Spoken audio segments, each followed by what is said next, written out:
Greetings everyone, welcome to our channel. இதுவரைக்கும் நம்ம சேனலை சப்ஸ்கிரைப் பண்ணாதவங்க ப்ளீஸ் சப்ஸ்கிரைப் பண்ணுங்கள். இந்த வீடியோவில் 10th standard first mid term test English model question paper model question பேப்பராக பாருங்கள். ஏன்னா இதுவே படிச்சுட்டு போகாதீங்க. நிறைய பேர் கமெண்ட்டில் கேட்குறீங்க ஒரிஜினல் கொஷின் இதை மட்டும் படிச்சுட்டு போகலாமா அப்படின்ற மாதிரி. ஸோ அதனால் ஓவரால் 50 மார்க்ஸில் 6 1 மார்க்ஸ் சினானிம்ஸ் 2 கேட்டிருக்காங்க. 2 questions from அதாவது 1 மார்க்லேயே synonyms 2 marks and then antonyms 2 marks யாங்க்டு அண்ட் தென் க்ரீக்கிங். And then first Roman number le 5th question, choose the correct plural form of loaf from the following. Loaf oda plural form loaves, LOAVES irukku அந்த மாதிரி. So 2 synonyms, 2 antonyms and then general formல வந்து plural form கேட்டிருக்காங்க and then correct appropriate prepositional phrase கேட்டிருக்காங்க.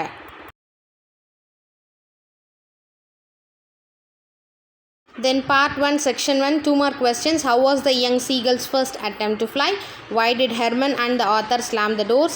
Who were the narrator neighbors? What woke up the mother? The 2 more questions, answer any 2 prose question. And then section 2 பார்த்தீங்கன்னா போம்ல இருந்து poetic lines கொடுத்துட்டு where does the family live? Why do you think the street is named as complaining street? இந்த 2 questions கேட்டிருக்காங்க. அப்படி இல்லையா again 12th one poem lines 2 lines கொடுத்துட்டு what does the word growl mean here? Why do they find everything amiss? So இந்த poem related questionsல 11 or 12 எது தெரியுமோ அதை எழுதுங்க. section 3 பார்த்தீங்கன்னா grammar 2 mark question, rewrite the following sentence in other voice. active voice passive voice இருக்கு இல்லையா, voice related question, please do not walk on the grass.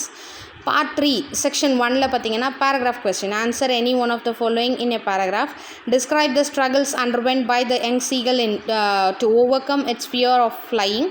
Describe the funny incident that caused the confusion in the house. So 15 16 question. இதுக்கு introduction conclusion கொடுங்க, side headings கொடுங்க. So நீட்டாக present பண்ணுங்கள் paragraph கொஷனை பொறுத்த வரைக்கும். செக்ஷன் 2 பார்த்தீங்கன்னா number 17, write a paragraph on the Grumble Family and their attitude towards other folks. So இதில் பேராகிராஃப் கொஷின் வந்து ஃப்ரம் போமில் நீங்கள் பேராகிராஃப் கொஷின் எழுதிங்கன்னா 1 அடிஷ்னல் இது வந்து போம் லைன்ஸை கொட்டேஷனாக கொடுத்தீங்கன்னா நீட்டாக இருக்கும். இஃப் பாசிபிள் அதை ட்ரை பண்ணுங்கள். Or read the following stanza and answer the questions given below. Stanza poem stanza கொடுத்துட்டு அதோட ரைமிங் வேர்ட்ஸ் கேட்டிருக்காங்க, அலிட்ரேஷன் கேட்டிருக்காங்க, rhyming scheme and then figure of speech கேட்டிருக்காங்க. செக்ஷன் 3 பார்த்தீங்கன்னா read the following passage and answer the questions that follow. 3 into 5 15 marks. So passage கொடுத்துட்டு அதிலிருந்து question who is different. So அதுக்கு அடுத்தது how many languages on zigzag speak. Mrs. Krishnan say, what did Mrs. Krishnan say? And then what did Arvind ask his father? What did Maya ask her father? 5 questions from the paragraph. நீங்கள் வந்து அந்த paragraph understand பண்ணிவிட்டு அதுக்கு அடுத்து answer பண்ணுங்கள்.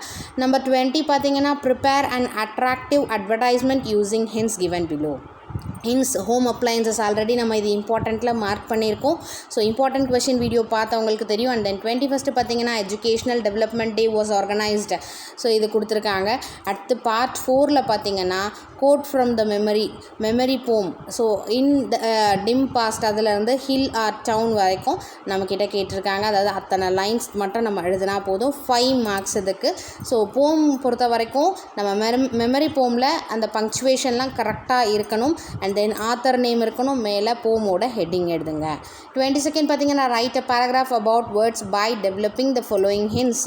So 6 marks இதுக்கு. Following ஹின்ஸை follow பண்ணி நம்ம வந்து ஒரு பேசேஜை ஃபார்ம் பண்ணணும். இது வந்து மேக்ஸிமம் நீங்கள் உங்களால் முடிஞ்ச அளவுக்கு சிம்பிள் சென்டென்ஸ் ஃப்ரேம் பண்ணி எழுதுங்க. ஸோ ஹின்ஸ் டெவலப்மெண்ட்டுக்கு ரொம்பவும் பயப்பட வேணாம். ஸோ இருக்கிற வேர்ட்ஸை கலெக்ட் பண்ணி இதுக்காக தான் நிறைய கொஷின் பேப்பர் ப்ராக்டிஸ் பண்ண சொல்வேன். Wish you all the best. Thank you for your support. Thanks for watching.